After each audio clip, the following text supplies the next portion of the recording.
C'est important de reconnaître ses limites. Je ne sais pas comment faire venir mon inconscient ici. Voilà.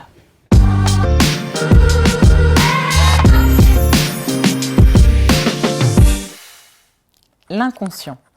Tu en parles dans l'un de tes modules et tu le replaces au sein de l'entreprise. Qu'est-ce qui t'a donné envie finalement de faire cet exercice ? Ah, c'est un exercice un peu audacieux. Mais justement, l'idée, encore une fois, des modules, c'est de pouvoir recevoir d'autres référents, d'autres codes et un peu démystifier tout ça.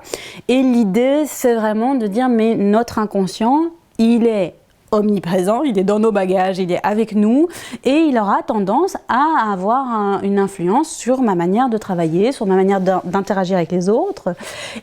Et dans ma formation de Palo Alto, inspirée d'Erickson, on parle en permanence de l'inconscient et on l'utilise comme étant une ressource indissociable de l'individu, que ce soit l'individu dans son changement, que ce soit l'individu dans son épanouissement. On ne peut pas faire fi de ça. L'inconscient, c'est comme un bras, une jambe, deux oreilles, il est là. Et comme il est invisible, on ne le considère pas. Et pourtant, il est bien plus puissant que ce qu'on lui attribue dans le quotidien. C'est intéressant que tu redéfinisses, du coup, ce que tu entends par inconscient. Alors l'inconscient, c'est quoi ? Alors, je vais prendre la métaphore de l'iceberg, hein, c'est plus simple.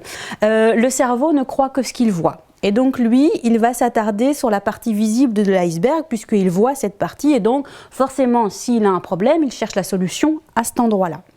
Et puis, il y a la partie invisible de l'iceberg qui est notre inconscient et qui est en fait une bibliothèque d'informations que nous avons rangées et organisées depuis notre naissance. Et l'idée, c'est que il est possible, avec différentes techniques, qui ne seront pas exploitées pendant l'atelier, mais en tout cas qu'il est intéressant de savoir que ça existe, c'est de dire, tiens, si j'ai un problème visible sur le haut de l'iceberg, est-ce que ça ne peut pas être intéressant, plutôt que de perdre du temps à chercher la réponse à ce même endroit, de me rendre compte que j'ai plein de ressources ailleurs et que là, j'ai même pas une bibliothèque, j'ai un musée de trésors à disposition. Et ça va être tout l'exercice, en tout cas, c'est là que tu vas emmener tes participants lors de tes modules. Oui, c'est de les emmener là, alors avec différents exercices qui sont des exercices, on va dire, plus proches de la créativité de manière intuitive que réellement de travailler l'inconscient. Hein, j'ai bien conscience que ça n'a pas encore de place dans les organisations, mais néanmoins, c'est juste de dire, ok, vous en avez un. Vous avez une main gauche, une main droite. C'est pas parce que vous êtes droitier que vous n'avez pas besoin de la main gauche. C'est vraiment cette idée de dire vous avez un conscient, super, vous le maîtrisez, vous êtes à fond dans le contrôle, hyper efficace. Et tiens, si on regardait tout ce que vous n'aviez pas encore vu pour voir ce que vous pouvez en faire. Et donc dès lors, je vais vraiment être beaucoup plus...